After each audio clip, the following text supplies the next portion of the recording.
Hello, listeners. Welcome to the Lone Screenplay Nominee Podcast, where we talk about films that were solely nominated for an Oscar in the writing categories. I'm your host, Matthew Anderson, and today we have as our guest, Ronaldo Sosa. Welcome to the show, Ronaldo. How are you doing today? I'm doing great. How are you? I'm doing good. I'm a bit under the weather, but I'm feeling much better now compared to the last couple of days. So I got my OJ here, I got my water and some Gatorade, gotta get those electrolytes. Mhm. Um yeah, you guys don't have Gatorade in your country, right? We do. Oh, Yes. you do. Okay. Okay, I'm not too sure cuz I know that I think it's like Britain doesn't have it. They have like something else that's like a similar brand, but I yeah, I didn't know wasn't too that. sure. I thought that Gatorade was everywhere. I thought so too, but apparently it isn't. So before we dive into our episode today, I have some questions to ask you. Would you care to explain to our audience what exactly it is you do for a living? Well, it doesn't really have anything to do with movies. I work for property management company, I guess, and people call to Okay. complain. Yeah.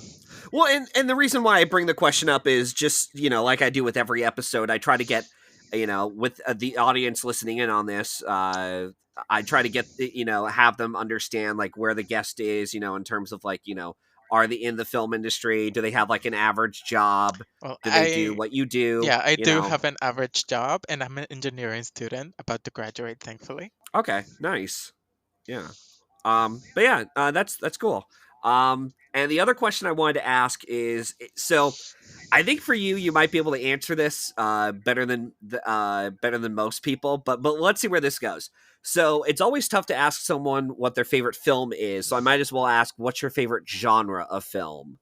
Um, that is a very tough question because I Ooh. like a lot. Like, I don't have like a particular genre that I enjoy more than most. Hmm. I like everything as long as it's good. I would be able to tell you what my least favorite genre is. Okay. The westerns. I don't like westerns, and it's mostly. I think that westerns can be great, but I think that most people who made westerns were not good, like filmmakers that I particularly enjoy. And also, like, the stars of the westerns and the themes of westerns generally are not something that appeals to me, Like particularly. John Wayne. Yeah. As you know, Yeah. I hate that man with a passion. Yeah. Yeah. No, I definitely.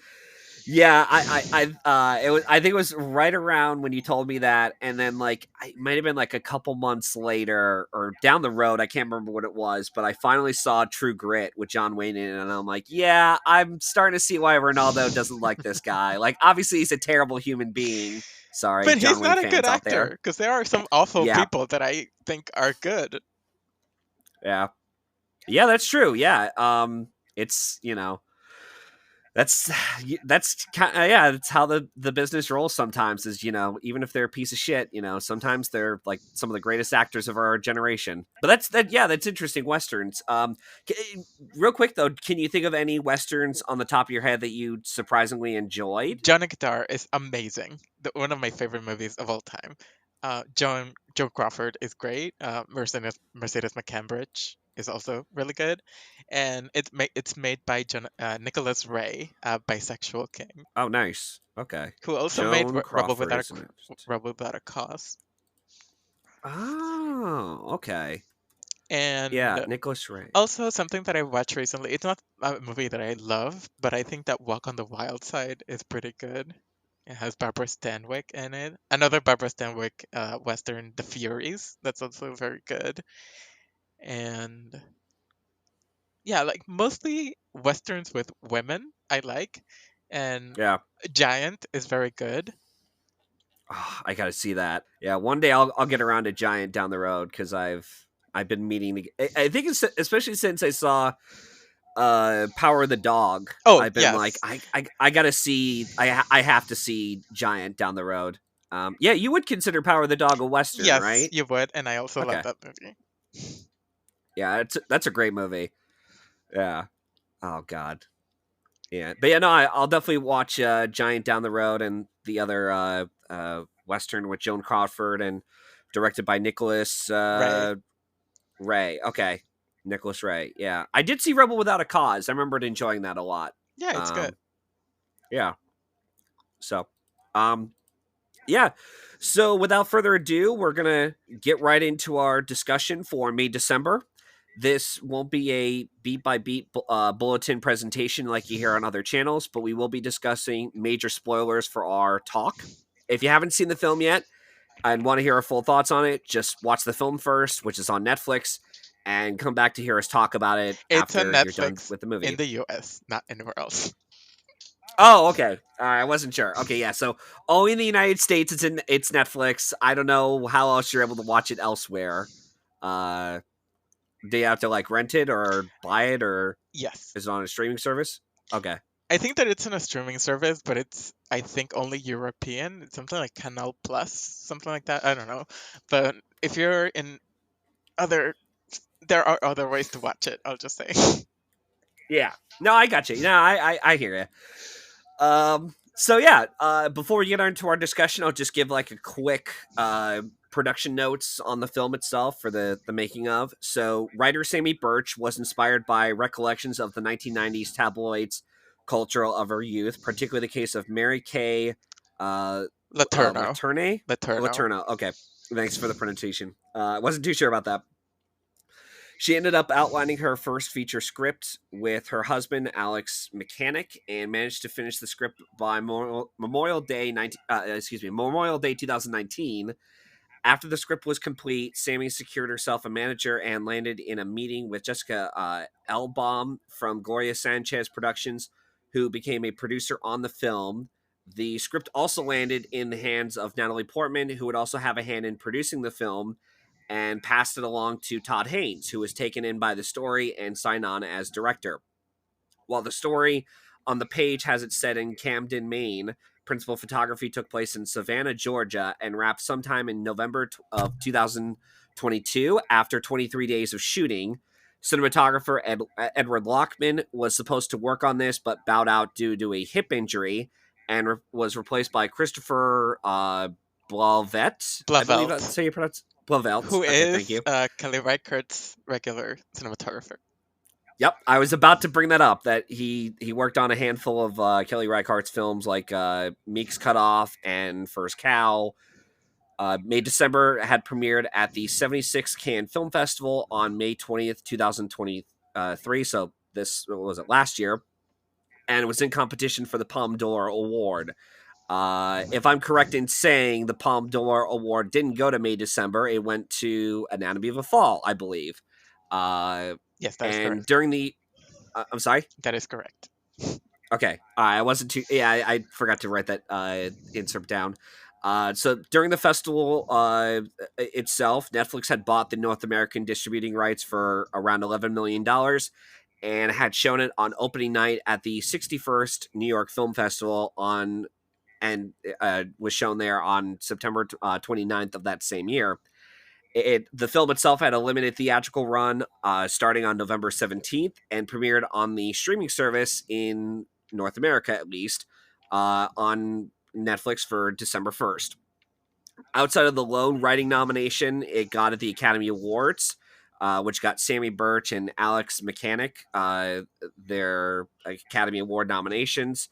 The film had received in total 4 Golden Globe nominations, 3 Critics' Choice Award nominations, and a Writers Guild of America nomination in the original screenplay category.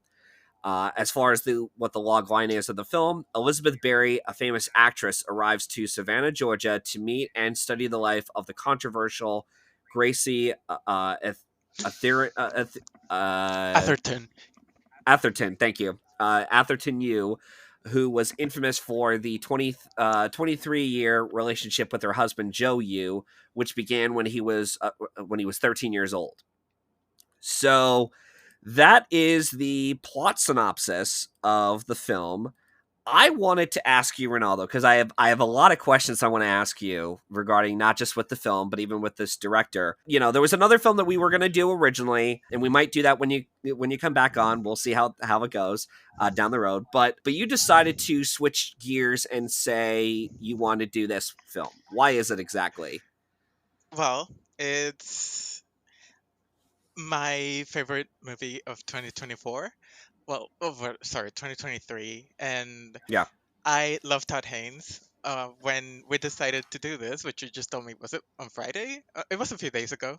I got inspired to finally finish all of his filmography. There were just two of his films that I hadn't seen before. So I binged everything that he's ever made, including the Mildred Pierce miniseries.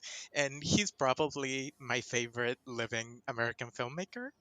If you just outside of maybe Scorsese or David Lynch, who's not making movies anymore. And I just love Todd Haynes. I think it's a fantastic movie. I I just love it. So that's basically why. And I wanted to claim it before anybody else did. Yeah, I could definitely get that sentiment, especially when you have a favorite director of yours, and you're like, oh, I want to make sure I grab my hands on that. Yeah, Ronaldo did bring up that. I admittedly, I'm a little bit shocked you were able to make time for this because there was another guest that we had coming on. They couldn't do it for scheduling reasons, and I was starting to get a little bit worried. So I'm like, all right, let me see if I could just throw out Ronaldo this invite. I'm gonna guess he's gonna say no just because of the time constraint he has. Look, I Um, have been invited to be on a podcast 2 days before it was supposed to be out, so you can ask me anytime. I can always okay. prepare. Okay, yeah. Again, like I try to at least give my guests a couple days in advance to be like, all right, you have like I try to give them a little bit of room because I have to edit these and such, and these take a little bit more time than you would expect. But yeah, no, like I said, I'm glad you were on, and we'll definitely have an interesting discussion with this one because you had said this is your favorite film of 2023. I had seen it only once. And I think it was the day when it came out to Netflix. It might have been when I first saw it. And my impression of the film for it was I could definitely see that this was a story that everyone involved was committed with. Like there was a clear vision to the film, and everyone's doing a good job, especially Natalie Portman and Julianne Moore. I could sense that Sammy Birch and Alex Mechanic, when their story credit, their credit story by credits, and Sammy Birch, who wrote the actual script. I get the feeling that there's a lot of symbolism in the film, especially with the caterpillars, turning into flies, and even the fox that Into uh butterflies, not flies. oh, I'm sorry, I apologize, yeah. uh and and even with like at the end of the film, like Gracie encountering a fox during her like her little like quail hunt and such, and there's a lot in there to digest for sure. And I will not argue with anyone on that, and there is a lot that you can decipher from the film. It's just for me, I think the biggest problem I have, and I kind of have this struggle uh with a fair amount of movies, is that it didn't really have much of a on my first watch. It didn't really have much of a like connective tissue to the film, or like like why I should emotionally get invested with this story, even though it's, again, there's nothing terribly wrong with how it's told, or it's not a poorly shot film and whatnot, but I can never really connect with the characters emotionally, or I'm not even sure if you're supposed to, and you're kind of looking at it from a distance. On my rewatch, there were things about it that aged a little better, and there were things about it that was about the same that I thought it was. Like, again, the performances are really strong. Particularly from the two female leads, and I did pick up a little bit more on the subtleties, woven into the film, from the way that Sammy Birch is creating these characters, and the way that Gracie has her sort of her grasp over the town in terms of getting what she wants, and she's unapologetic, and her actions have cause this like unfortunate circumstances for some, especially with like how her son from her first marriage is now being, the way he behaves is, it really took a toll on him. And even with the way that her life and of herself has turned out, to where people would want to, buy cakes from her just so that she's a busy woman and she's not, lying around doing nothing. Um, and I thought some of those aspects of the film were interesting, and even with the whole father son relationship between Joe and his dad. Um, but at the end of the day, I liked it a little bit more on my rewatch, but not enough to say I particularly enjoyed it or thought it was like, like you had said, where it's like one of your favorites or the favorite film of yours of last year. Um, well, for me, I wouldn't say that. At least on the first watch, I also didn't find it like emotionally, like I wasn't emotionally connected to it. But I find it very interesting intellectually, especially if you know, if you are familiar with Todd Haynes' filmography up till now, and Yeah. as you know, he and Julia Moore are very frequent collaborators. This is their fifth or sixth movie together. And if you see the kinds of movies that they've made in the past, with especially Safe and Far From Heaven, and the kinds of roles that Julia Moore played in those movies, she played a very and also Carol, which she is not in. But if you look at his filmography in the past, he's always made movies about women who are like um, trapped by their circumstances. They are never in control. They are trying to break out of like oppression from the rest of society, especially considering that those are period pieces. But in May December was the first time that he made a movie where the women were the ones in control. And I find it interesting how he made this movie about how Gracie weaponizes her femininity. Um, because there's a very the scene where Elizabeth is interviewing Gracie's ex-husband, the one that she cheated on with Joe. Um, and we see there and they talk about, and it's never like a focus done, but he mentions how when they got together, he was in college and she was in high school, so you could see that as also a very um, problematic relationship and age gap and all of that. But that was enough something normal. And when she did it, of course it was like something more extreme because he was a seventh grader. But um when she did it, if it was reversed, like if she was a man and she was like a kid, if Joe was like a little girl, people wouldn't have reacted this way. So she reacted because you see in the real world, whenever you see like a kid who's like into his teacher or anything, and everyone says like, "Oh, you're so lucky to get with her," but if it's a woman, they don't do it like that. Like with women, they usually see them as like sexually submissive. So anytime that anything like that happens, they don't see women as aggressive. And like Gracie takes advantage of that.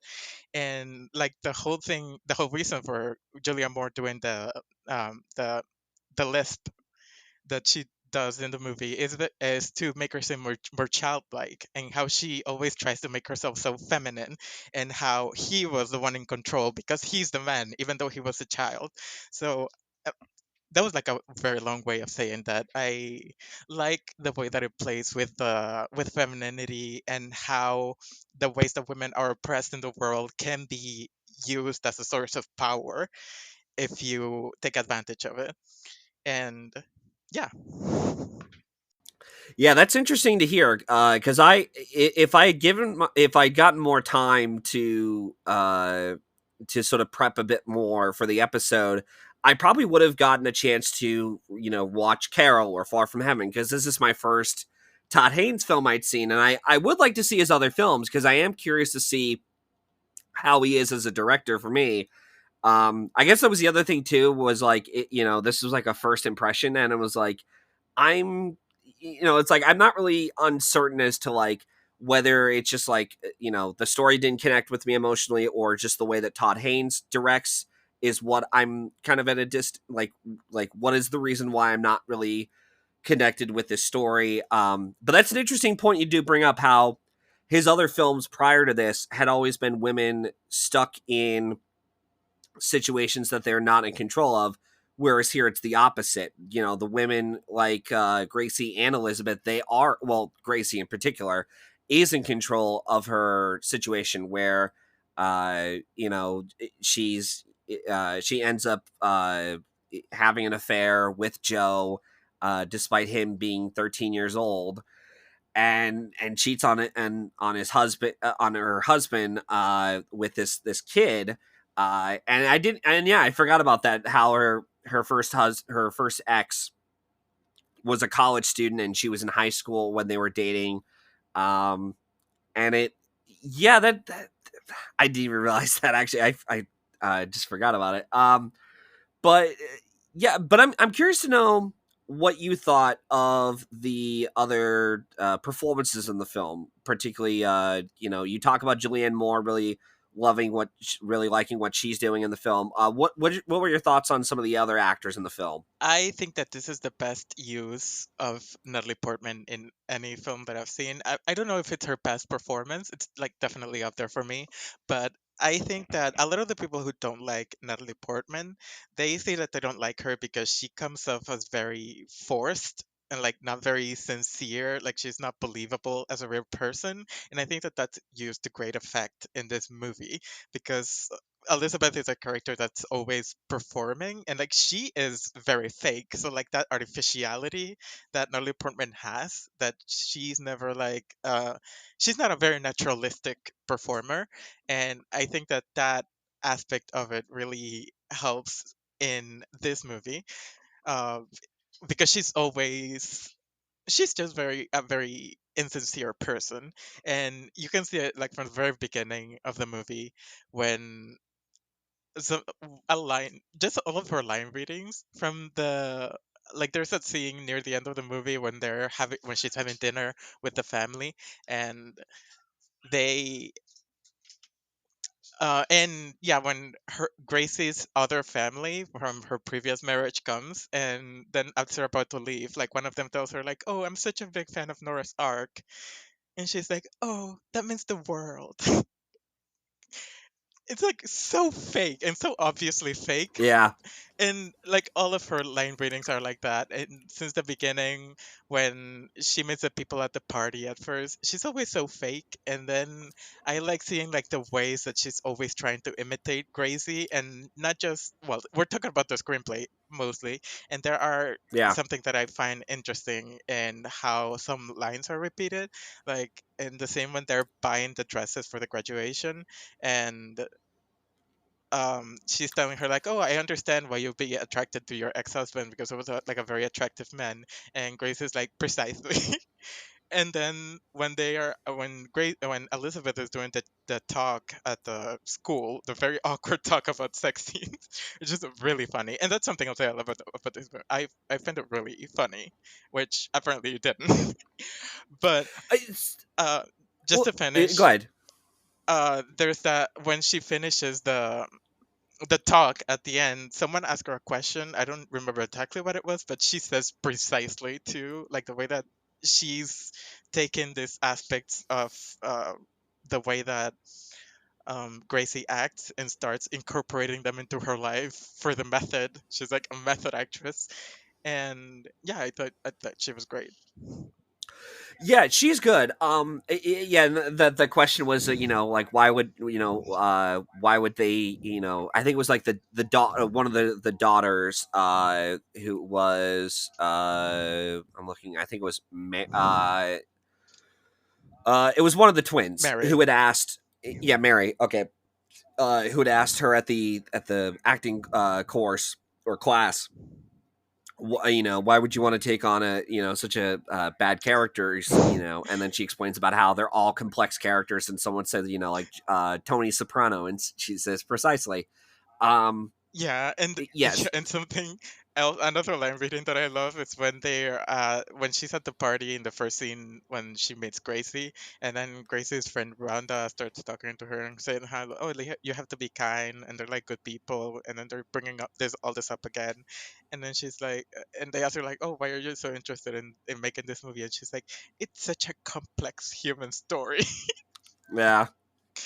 And Yeah. that's I can see another, how that. yeah, and Yeah. that comes into the end. Another thing that I appreciate about the writing is how, like, the big, when she has sex with Joe at the end, the thing that makes them break is when she refers to everything that happened as a story, and he's like, no, this is not a story, this is my life. But even in the very first scene, you see Gracie also refers to it as a story. And yeah, when they meet, she's like, oh, I want you to get the story right. And they're both see it as a story, but for Joe it's something that's very real. And that's like another way to illustrate the way that he's like in a different movie from them, because Julianne and Natalie are in like a, if you see them together, like it's very easy to see what they are doing as very campy. And that's how everyone, when it came out, there was a whole discussion about, is this like a melodrama or is it camp, or like what is the difference between them, and is one better than the other? And I think that they are doing that, but what keeps it grounded is what Charles Melton is doing and his whole narrative, and how like by the end of the movie he's become the lead, like he takes the movie away from them. Yeah, I'll jump back to the whole some of the jokes in the film in a minute, but that is actually an interesting point you bring up. How if it weren't for Charles Melton's performance in the film would be, considered just by the two performances, like, oh, the film is kind of going for a campy tone, especially with like the piano music, which I will admit it. I don't know who the composer was for the film, The or I don't composer, know if. the score of the movie is not original. It's a score Okay, from a movie from 1971 called The Go Between, which was composed by Michel Legrand, and it was rearranged for the movie. I don't remember who did it, but uh, the original music is for from that film. okay, all right. It says here Marcelo Yeah, Zarvos, him. who is a Brazilian pianist and composer. Yeah. Well, I was gonna say I did. If there's one thing I did remember about the movie, it was the dun, dun, dun, dun, that like that motif that you hear throughout the film, and I'm like, all right, it is memorable, even if it is like a rearranged, piece of the film. Um. Okay, Yeah, so that explains why it wasn't eligible for the score at the and Oscars. it Okay. plays into like the whole campiness of the movie and the whole humor, and it is also like added into the screenplay, because before we started recording I was actually reading the script. I was going to it at work, but I forgot, so I didn't get to finish it. But that whole scene in the movie, the way that it's written is like, because it's like the almost the opening of the movie, and it says here like then suddenly a dark cloud overtakes Gracie's expression, like something very terrible has just occurred to her. I don't think we have enough hot dogs. And then it Okay. says, Joe mans the grill. There are so many hot dogs. Yeah. Yeah. And I think that's what also kind of confuses some of the the initial audience, like when they saw the film, especially when it went to Netflix, where they were confused, like, is this trying to take itself seriously, is it campy? But that is an interesting point you bring up, though. Yeah, about Mountain, where he's like the one that grounds the story because he sees it as his life, whereas the other two just see it as like a story. um Yeah, and as far as and there's go also ahead. like the fact that something being campy or something being melodramatic doesn't mean that it can't also be serious. Like melodrama, especially if you Yeah. see Far From Heaven, it's like a recreation of a Douglas Sirk melodrama from the 1950s. So it's something that he's done before, and using like those melodramatic, um, using melodrama to get at a real drama, like using the aesthetics of a melodrama and the mechanics of one to tell a story that's very real and very serious. And I don't think that they have to be mutually exclusive. Yeah, that's true. One thing I did want to bring up in terms of the jokes is that I will admit I wasn't as like I didn't find most of the campiness humor to be that funny, except for one scene for me, and it was the one where it was after dinner where Elizabeth goes out to her car and she greets Joe good night, and she says he says hope you drive home safe, and she goes, yeah, you too. Oh, and then she realized, wait, hold on, you're at your house.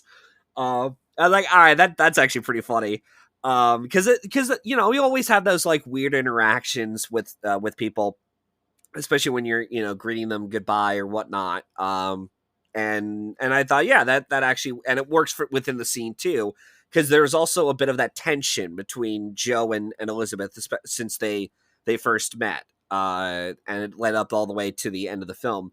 One thing I did find a little bit ironic, and I didn't even realize this until my rewatch, was so it's very clearly, we're following a method actress, portraying and capturing the life and even mimicking Gracie's persona and personality, and how at the high school she was asked from their college classmate, from the teenagers there, of like what was it like doing these sex scenes on film, and how she, sometimes there's a bit of like chemistry between the co-star you're with, or sometimes it's just like a really like irritate, kind of like a an awkward moment you're having with the two characters, imitating sex. And what I find the irony is that later on in the film, Joe and Elizabeth have an affair. And I find it funny that like that they tied that in about talking about the idea of like that whole tension building between two people, and having with Joe and Elizabeth, and then talking about the whole chemistry thing. I just thought that was kind of funny to Yeah. me. I was like, huh, And you something know, that I also find very funny is like the whole way that the affair happens is yeah. that she invites him to her house, like, and it's also something that's not very clear to me is if she actually doesn't know how to hook the thing to the nebulizer, or if she pretends that she doesn't to get him into her house. And She yeah. yeah, and then when she comes in and she puts the like the mask of the nebulizer on, and she's like, oh, you're a lifesaver, and she's making eyes at him. It's so it's like hilarious. Yeah, And it was at that moment. yeah, It was at that moment I was like, that was very intentional. Of like, she was like, I don't know how to do this. Could you help me could you with help me, this? And I'm big like, yeah, boy? yeah, yeah, exactly. That's all I saw that. I'm like, yeah, that's pretty obvious. Yeah, Um, and that I think that this is also like one of the most quotable movies from last year. There are so many lines. Like the thing about the hot dogs, the this is just what grown-ups do, and yeah, also the scene when they're having the dinner at the restaurant and they're both in the bathroom, and Grace is like, "I am naive. I always have been. In a way, it's been a gift." yeah, or like insecure people are. Yeah, Oh, insecure oh people are god, very dangerous. I am very secure. Make sure you put that in yeah, there. So many yeah. lines. I could almost quote this entire movie. Yeah, no, I could definitely see. Yeah, this is definitely, again, it's again, yeah, it's the kind of movie that I could understand why a lot of people would get invested in personal, like with how they sort of perceive the story and how they get into it. But yeah, but that's I'm like one in a million who was like, yeah, I just thought it was fine, for what it was. Were there any technical aspects of the film that you admired or really appreciated about what Todd Haynes was doing or his crew were doing? Yes, I think that this is like on a craft level. Todd Haynes is a very like visual director. He makes a lot of visually extravagant movies, but this is very like subdued for him. And but I still think that it has a lot of technical things that he does, like the way that he uses mirrors in like the scene when they are buying the dress at the store and they're like sitting in a room full of mirrors, and you have like Gracie in the middle like trapped, no, you have Elizabeth in the middle trapped by two Gracies on either side of her, and then you see her like start copying her position, her poses, and everything. And like all of the uses of mirrors in this movie was great. I thought that was really well shot. As you mentioned, the score, even though it's not original, it's very well used. And I just it's very well made on every single aspect. I really like the cinematography too. Um, it's just really well made on every aspect, like I said. Yeah, the one thing I did want to bring up though, and I'm glad you brought up the mirror scene, which is probably my favorite scene of the whole movie. With with them trying to get May's dress, not Mary, Mary's. It was Mary's dress. And and I love that it's like once. I mean, it's all throughout the film too, where you could pick up on a lot of subtleties through the performances and the way it's shot. But that one scene in particular always stuck out to me as like, wow, that's like a really well crafted scene. And you're able to sort of decipher or see all the the layers there to their performances, like even the way that Gracie asks Elizabeth, I know you get, I know you gotta go around and look up everyone in the phone book. That's fine, just make sure you run them by me first. That sort of like controlling uh you know uh persona that Gracie captures amongst the whole town, and even is trying to get Elizabeth under her webs, so that way everything goes according to Gracie's plan, so to speak. Yeah, that's one of the best showings of her manipulative nature.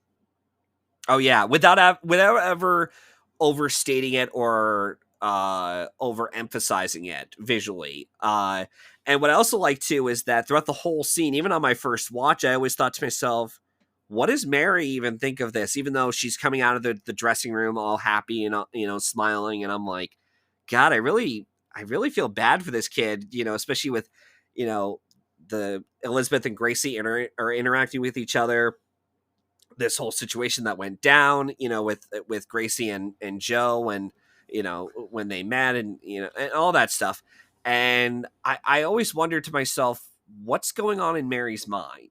Like how is she okay with this? Is she not okay with this? Because at first, like the family seems fine with Elizabeth going into, uh, they all seem fine of Elizabeth going into their home, but as the story progresses, they all, especially with Gracie and Joe, they have a bit of like a resentment, or they start thinking about like Joe in his case, like he's very much of the case of like, maybe this relationship that I got myself in wasn't really that great to begin with, of like me going with me ending up marrying Grace, and so on.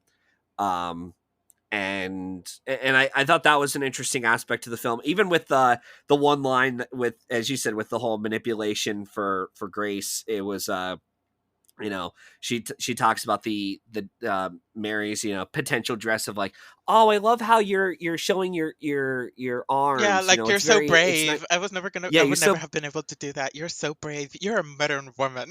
Yeah, yeah, and I like that. I thought that was like a really well crafted scene in of itself. And again, yeah, like it definitely does show, like, this isn't a case of like, oh, I'm never gonna see Todd Haynes films again. It's like it scenes like this, and I'm like, I'm kind of curious in knowing how his other films fare for me, because like I said, this is the only film I've seen of his, and I would like to see how he is for me as a filmmaker, because and I've always been told, I think even our buddy Sam Meltzer he highly recommended that I watch Far From Heaven, and I know various people have been wanting me to watch Carol, including you, and I'm like, I'll get to it down the road, trust Carol me. is a masterpiece. It's his best movie.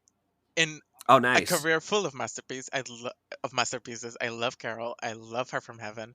I love Safe. Safe is amazing. Um, I love Velvet Goldmine. That's great too. And all of his movies are good. Like even the one that I like the least, which is Wonderstruck, is still a 4-star movie for me. He is, like I said, one of the best directors working today, and I can't wait for his next movie. Did you get a chance to watch Velvet Underground? I saw that when it came out a few years ago, and that actually Okay. would be my least favorite movie of his, but I still like it. It's just like a talking heads documentary, but it's very well edited. It's good. Okay. Because that's like Um, another aspect of, like I talked about the whole women's films about women not being able to control the situation. The other thing that he likes to make a lot is music, like movies about musicians. His first, like, the thing that got him recognized world. Like his first big break was Superstar: The Karen Carpenter Story, which is a movie about Karen Carpenter using Barbie dolls. Oh wow. It's like a Huh. 50-minute movie that he made about Karen Carpenter, who was like the main vocalist of the Carpenters, and she died from anorexia.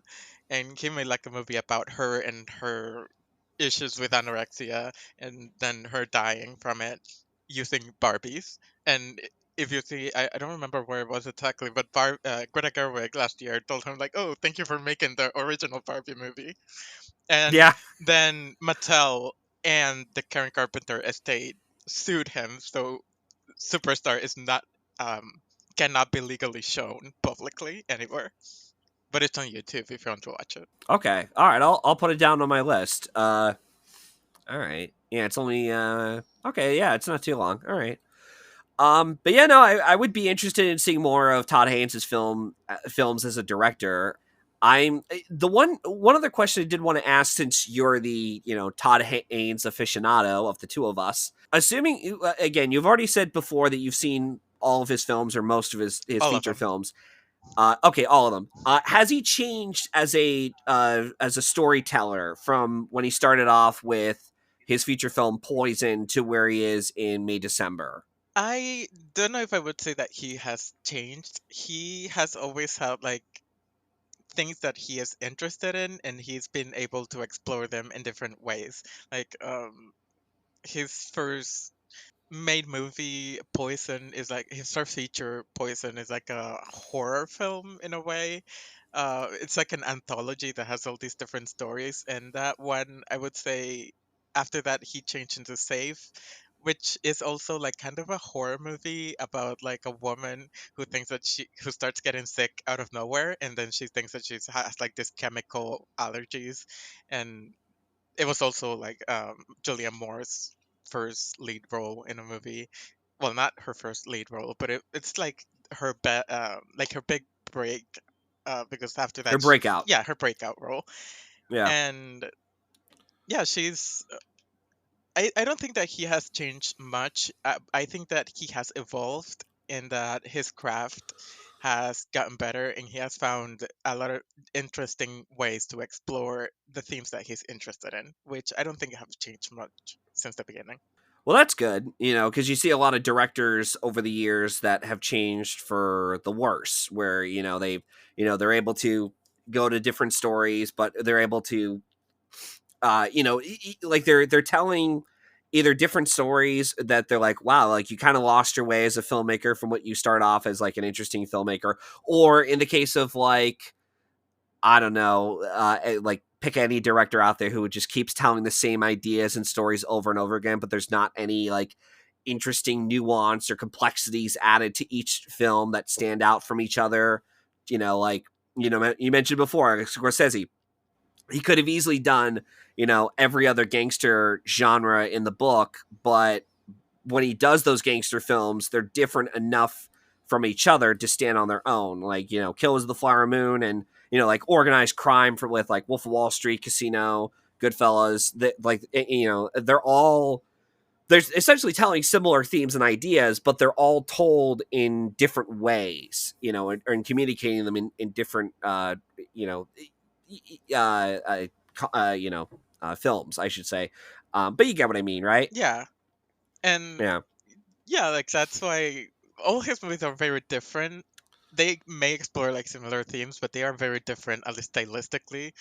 Especially like I said before, Far From Heaven, I can imagine like being just a random person working into that movie in 2002, like without knowing anything, like maybe thinking that they were watching the wrong movie because it's like a it looks like it was made in the 1950s. Like if you open like even the opening credits, the music, it's all like made to look as if it was made in the 50s. Like even the acting style of all the actors, Julianne Moore, like the way that she poses, it feels like a performance that was done at the time, and that's what makes it so brilliant. Hmm. And the score for Far From Heaven was Elmer Elmer Bernstein, Bernstein. yeah, Wow. Interesting. and it's still his Todd Haynes' only Oscar nomination is for that movie, which is For insane. screenplay. Yeah. Yeah. because he hasn't been writing his recent movies. So he didn't write Carol, he didn't write this, he didn't write Dark Waters, and he didn't write Wonderstruck either. So Far From Heaven was the last film he had a hand in writing. No, it was I'm Not There, and Oh, I'm not there. Okay. he also wrote the Mildred Pierce miniseries. But since then, it has all been other Okay. people's scripts.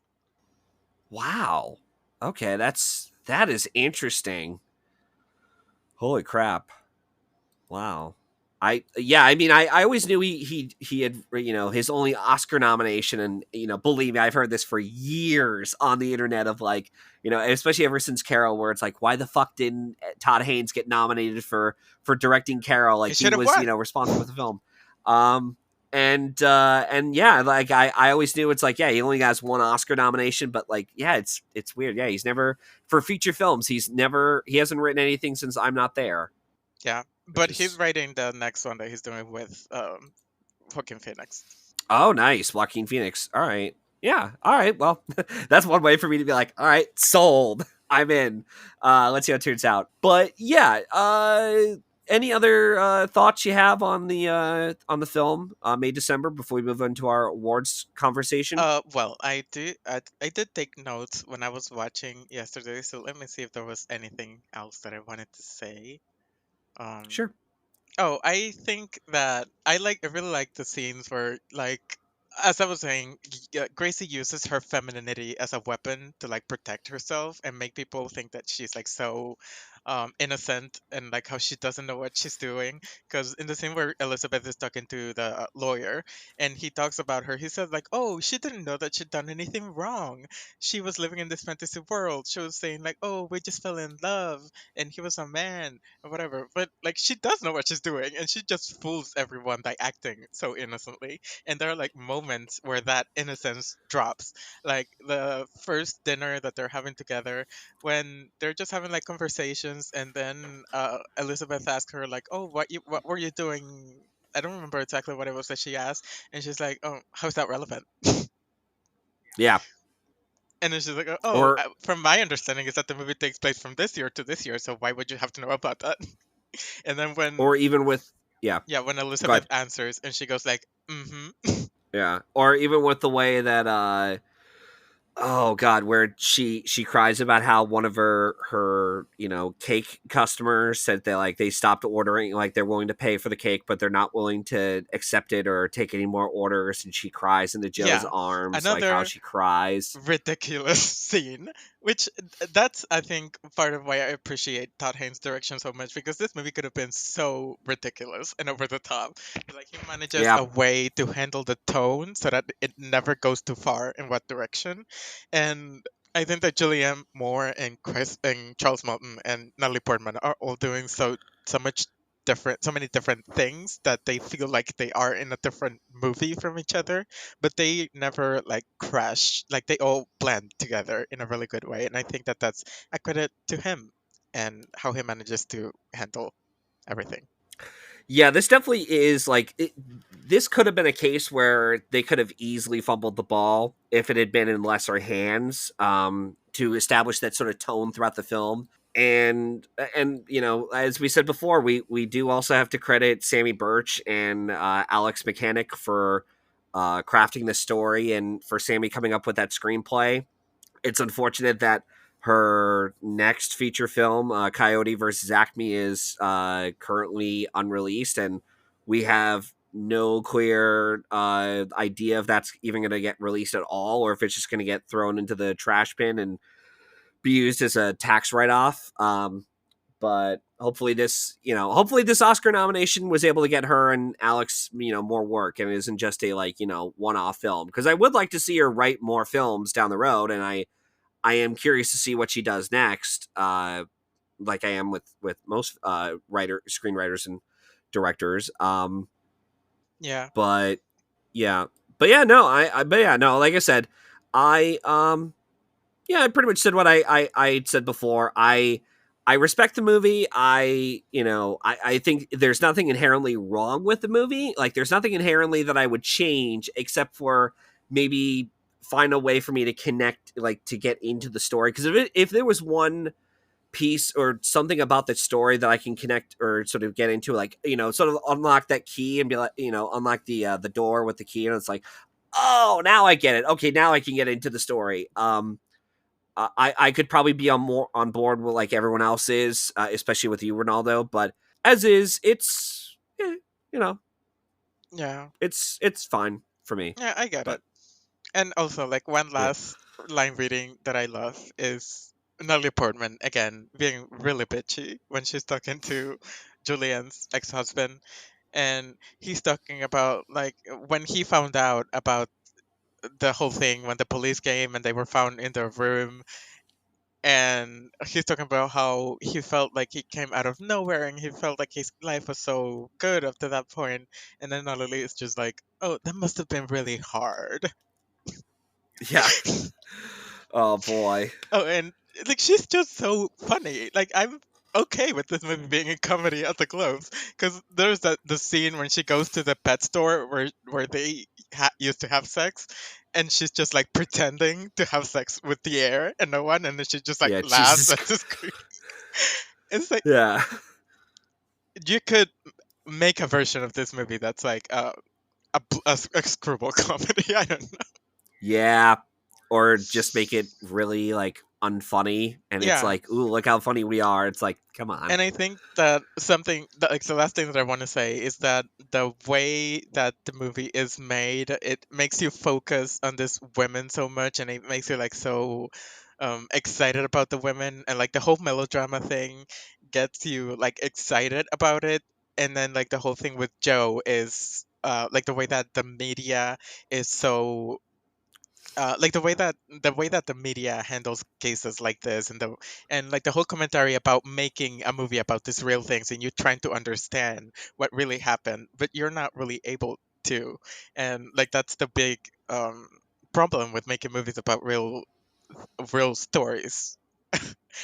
For lack of a Yeah, better word like that, is that you can never really understand what happened. Even like the whole thing with guy with her Jillian's son, her oldest son, talking about how, oh, she was molested by her brothers, and she's like, oh, I finally understand what happened, and the whole ending of the movie, like the last scene that they have together, just makes that crumble because you find out that it's not true, or maybe it was, but you don't know. You can never really know what happened in cases like this. And you see her when the score with the strings that dun, dun, dun, dun comes again, and yeah, Natalie's about to like faint with all the people walking around her, and that's also like very tragic and funny at the same time yeah, because. yeah, And then like the very end of the movie when you found out that all of the work that she was doing, all of that is just for some Lifetime movie. yeah.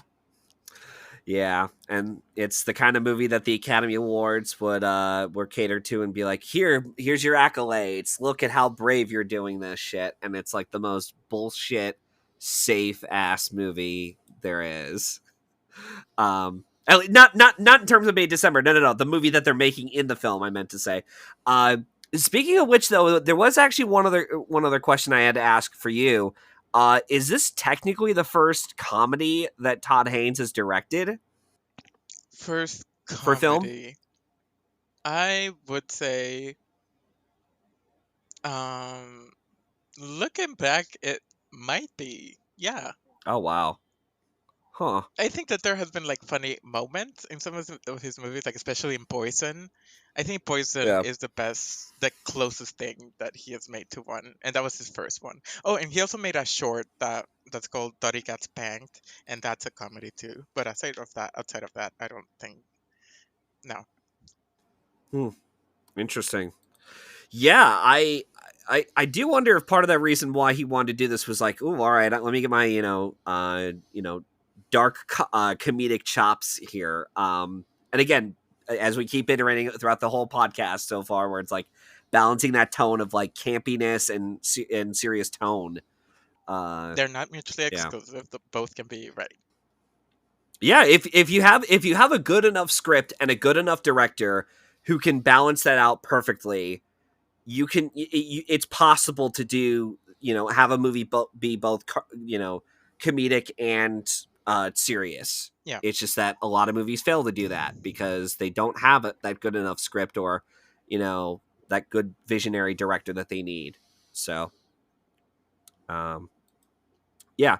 So, moving on to our, awards discussion. That I always ask my guest. Did you think this was worthy of its sole nomination, Ronaldo? Well, I think that the nomination that it got was very worthy, and I think it should have won, but it deserved much more than just that low nomination. So I would say that it was worthy of much more than that. What other categories would you have nominated this for? Well, as I told you before, I keep lists throughout the year of what I would nominate from in every category.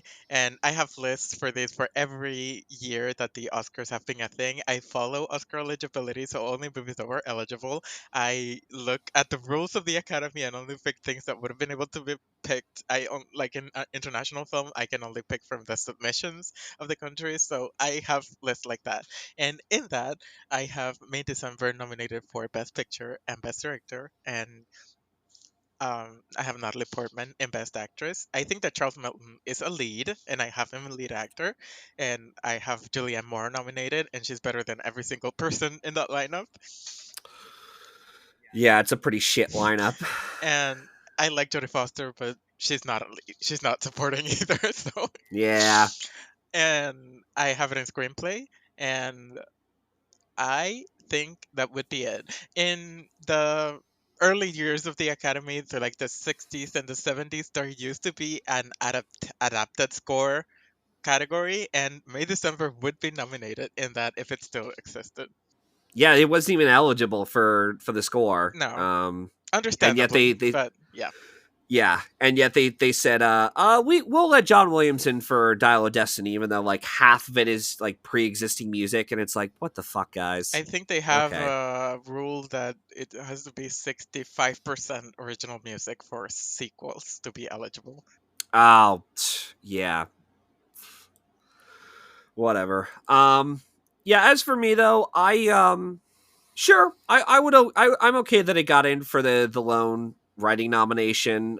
Again, I'm not as passionate about the movie as you are, Ronaldo. But then again, it was kind of a weak field, like with Barbie. Even though I don't think Barbie was ever going to be an original to begin with, but with Barbie out of the original category, it's like, okay, we're kind of in a barren field of like, what can we choose? You know, it's like we have Maestro, we have Holdovers, we have Past Lives, we have Anatomy of a Fall, which was our screenplay winner, and we have what's our like fifth pick, like this, Air, or Saltburn. Like, were there any other? I'm trying to even think if there were any other original screenplay contenders. There were. There weren't like contenders in big movies that the Academy liked, but there were so many great original screenplays that didn't come anywhere near nomination. For example, I think that Asteroid City is some of the best work that Wes Anderson has ever That's done. I think that it right. plays into the role of what making a movie is and how you tell a story and storytelling. And I think that it's such a smart script, and I wish that had been nominated. I also really love the script for A Fire, which is a movie by Christian Petzold from Germany, which obviously was never going to get nominated, but that's also great. I love May December, which we already discussed, and another script that I would recommend is Monster, the Coreda movie. That script is really good, and the way that that is structured.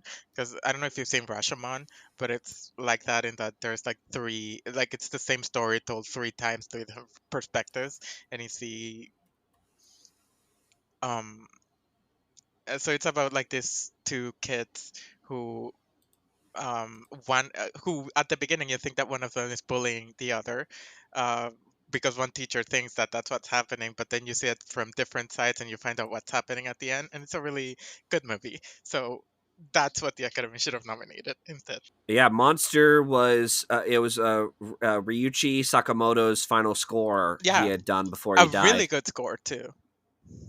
Okay. Wait, isn't this the same guy who directed Shoplifters? Yeah, he made Shoplifters, he made Broker.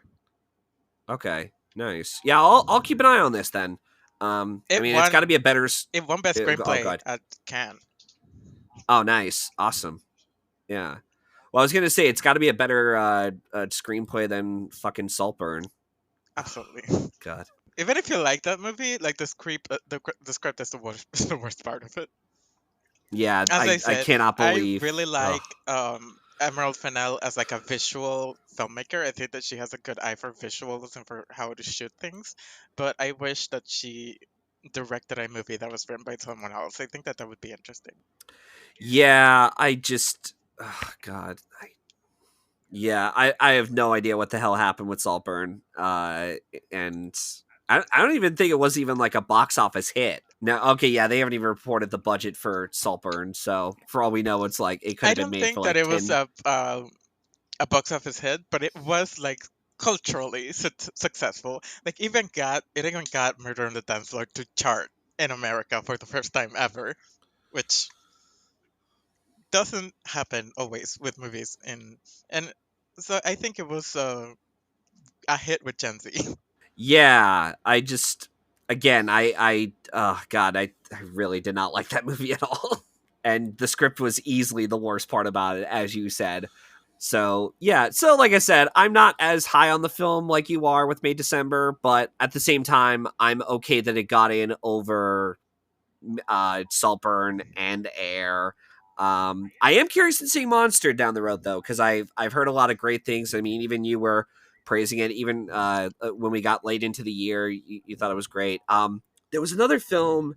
I don't know if it was competing for original or if it was even close to getting in.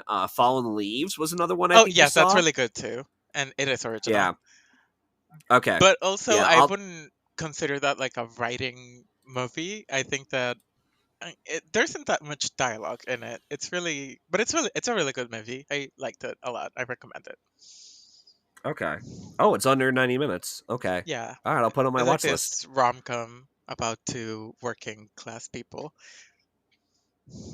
in Nice. Finland. In Finland. Wait. Oh, okay. I gotcha. Yeah, so I'm just looking through, see if there's anything else I had. Do you have any final thoughts on the awards race for May December or anything for that year? You want to give a shout out? Anytime that there's an Todd Haynes movie that's like in a word conversation, don't predict it for anything. They hate him. I have no idea why. Carol should have won everything. Um, it should have been the first movie with two lead actress nominees since Thelma and Louise, and it didn't happen because they're stupid. Because if they had campaigned her Yeah. in lead, she would have been nominated, and none of them were gonna win anyway. So like, why not do it? And then maybe give a campaign to Sarah Paulson, who's also great in it and in supporting.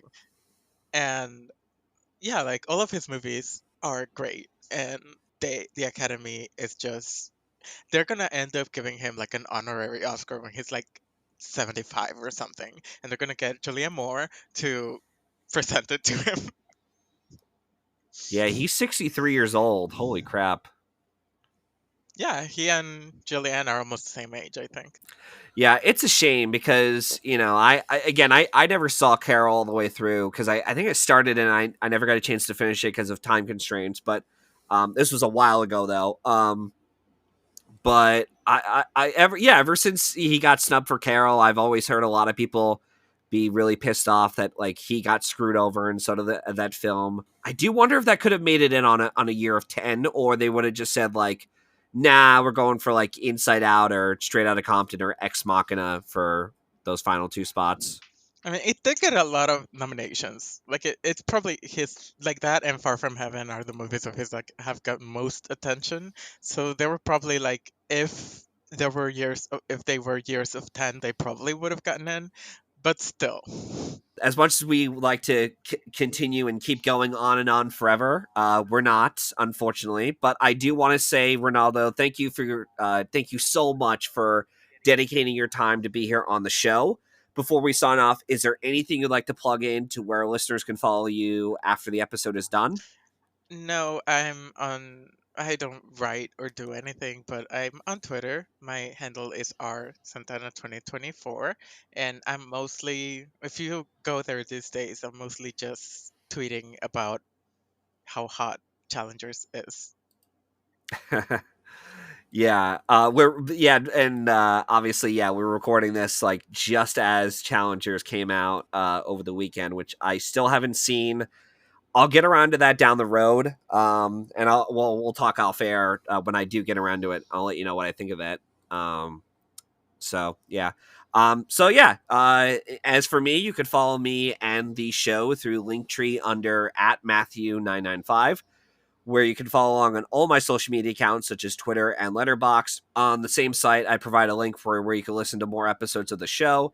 And if you're interested in being in the hot seat like Ronaldo has today, let me know, and hopefully we can arrange that happening soon. In the meantime, we hope you enjoyed listening to this episode, and we hope to see you at the movies. Take care, guys.